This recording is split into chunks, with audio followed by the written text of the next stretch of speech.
Keakraban tiga sahabat, Dina Lorenza, Alia Rohali, dan Desi Ratnasari dibawa hingga ke Tanah Suci. Mereka sama-sama menunaikan ibadah umroh.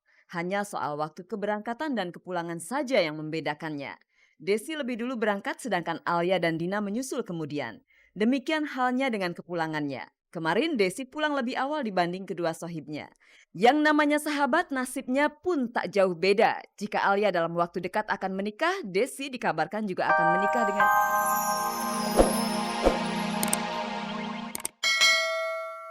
Loh, bahwa bahwa kedekatan saya sama dia ada gitu loh. Kenapa saya pilih Dewi? Karena ya Dewi ke satu juga untuk pronunciation bahasa Inggrisnya kan bagus. Ya, jadi saya kira juga nggak salah lah lagu ini asal aransemennya pas Dewi pasti mampu gitu. Kisah cinta antara Glenn dan Dewi selama ini memang hanya ramai di pemberitaan namun tak pernah sekalipun keduanya mengakui. Namun kalau punya mata jeli, orang pasti bisa melihat bahwa kemesraan keduanya dalam video klip romantis tersebut sama sekali tidak dibuat-buat. Kemesraan itu semakin terlihat nyata saat Glenn dan Dewi menyanyikan lagu itu pada saat rekaman untuk tayangan RCTI nanti malam. Sama sekali sih nggak berpikir ke sana. Cuman saya berpikir pasnya ini aja yang penting. Ya otomatis saya kaget lah, maksudnya saya kaget. Ini orang tahu dari mana? Padahal ini saya punya hubungan sama dia bukan secret, maksudnya saya keep gitu loh.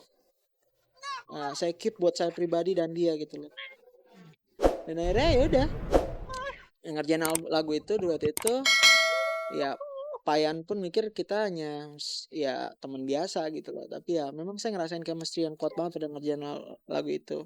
Glenn Fredly kini sudah menemukan wanitanya. Sebuah pencarian yang tidak mudah karena Glenn harus bersakit-sakit dahulu.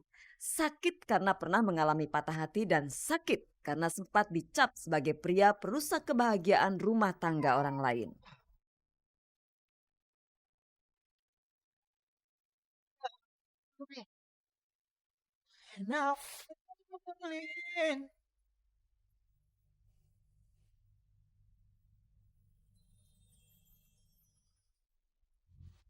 Pemirsa, jodoh itu di tangan Tuhan. Tidak usah saya beritahu pun Anda pasti sudah tahu. Semua orang pun tahu datangnya jodoh sering tidak terduga-duga. Nah, menurut pengakuan Glenn, perjalanan cintanya syarat dengan peristiwa yang tidak terduga. Dan menurut pengakuan Glenn lagi, peristiwa yang paling tidak diduganya adalah menikahi Dewi Sandra. Kenapa Glenn bisa berkata seperti itu? Kita simak saja jawaban Glenn berikut ini.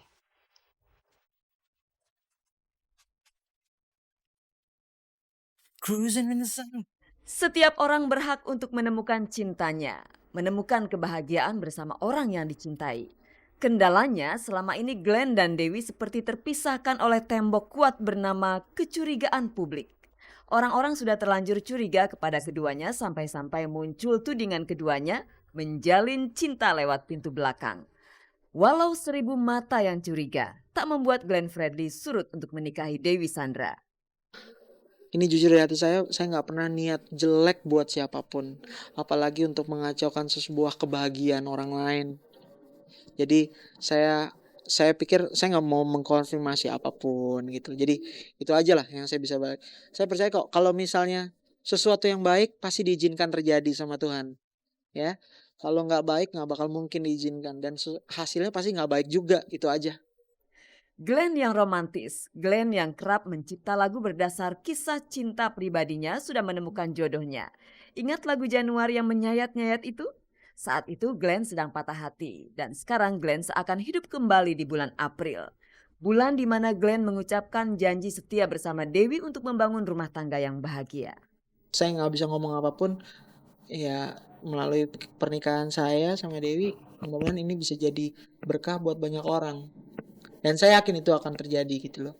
Why? Karena saya nggak pernah merencanakan segala sesuatunya. Sekali lagi saya cuma bilang semua itu hanya jadi titipan buat hidup saya gitu loh. That's it, itu aja. Pernikahan yang membawa berkah tentu saja adalah pernikahan yang bisa menjadi kebanggaan. Tak cuma bagi Glenn dan Dewi, namun juga bagi keluarga, kerabat, dan terakhir namun tak kalah pentingnya juga bagi para fans mereka. Sebagai awal, Glenn ingin membagi kebanggaannya saat menikah dengan Dewi di Uluwatu, Bali lewat tayangan RCTI nanti malam pada pukul 10. Setting acara non spesial tersebut sengaja dibikin mirip dengan suasana di Uluwatu, Bali. Dari settingannya gaya Bali waktu kita di Uluwatu kemarin di Bali, dan kita buat sekali lagi maksudnya bukan untuk mengeksploitasi. No. Kalau orang mengikuti apa yang saya buat pasti orang akan ngerti. Ya.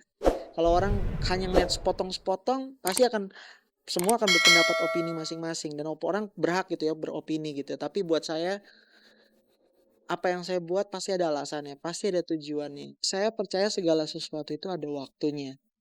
Ya, ada waktunya. Ada waktunya, saya katakan bahwa di prolog album itu saya tulis bahwa ada waktunya di saat saya harus menikmati kesedihan saya. Ya. Ada waktunya saya harus menikmati kebahagiaan saya akhirnya. Dan kebahagiaan saya ini yang ingin saya bagi buat pendengar saya ya.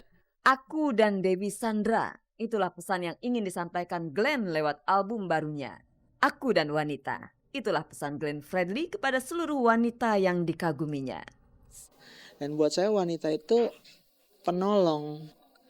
Kalau ngomongin penolong itu luas banget, ya sangat luas. Di saat kita butuh memerlukan orang yang ingin kita berbagi perasaan, saya pikir seorang laki-laki sangat membutuhkan seorang wanita gitu. Dan buat saya itulah arti wanita, penolong. Hai pemirsa RCTI, saya Glenn Fredly. Saksikan saya malam ini di launching album saya, album Aku dan Wanita, hanya di RCTI. Oke.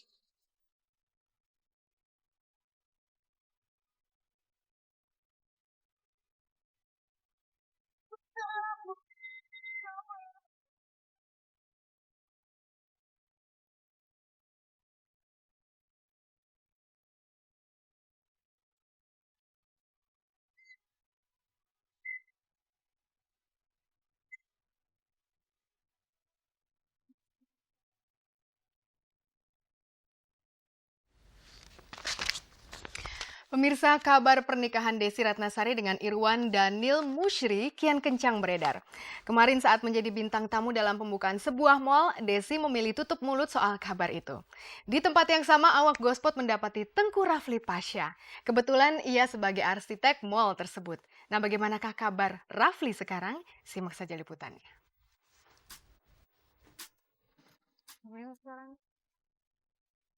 Keakraban tiga sahabat, Dina Lorenza, Alia Rohali, dan Desi Ratnasari dibawa hingga ke Tanah Suci. Mereka sama-sama menunaikan ibadah umroh. Hanya soal waktu keberangkatan dan kepulangan saja yang membedakannya. Desi lebih dulu berangkat sedangkan Alia dan Dina menyusul kemudian. Demikian halnya dengan kepulangannya. Kemarin Desi pulang lebih awal dibanding kedua sohibnya. Yang namanya sahabat nasibnya pun tak jauh beda. Jika Alia dalam waktu dekat akan menikah, Desi dikabarkan juga akan menikah dengan Irwan Daniel Musyri. Awak Gospot berusaha mengorek keterangan dari Desi.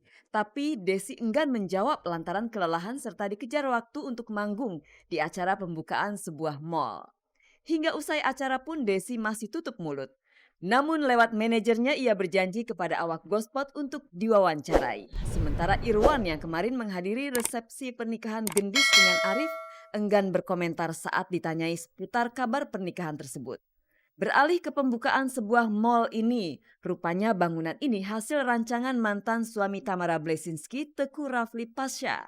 Para wartawan langsung menanyainya seputar perkembangan kelanjutan naik bandingnya. Saya cuma berpikir apa yang terbaik, dan saya coba usahakan dengan cara yang terbaik gitu kan. Ya saya rasa masalah waktu kan bukan saya yang nentuin kan gitu. Kayak saya bilang gitu bahwa segala sesuatunya sekarang saya cuma coba yang terbaik aja. Sejak berpisah dengan Tamara, Rafli kerap berkeluh kesah tentang intensitas pertemuannya dengan Rasya. Rafli mengaku jarang bertemu dengan anaknya itu. Meski begitu, ia akan terus berusaha membangun komunikasi dengan Tamara semata-mata demi kebaikan anak mereka, Rasya. Ya mudah-mudahan bisa secepatnya gitu kan, karena secara lahir batin ataupun secara hukum gitu kan, saya kan ya berhak juga gitu kan, ataupun saya juga mempunyai kewajiban terhadap Rasya yang merupakan haknya Rasya. Contohnya saya memberi kasih sayang, perhatian gitu kan. Cuman ya pada kenyataannya kan sekarang kondisinya seperti ini gitu.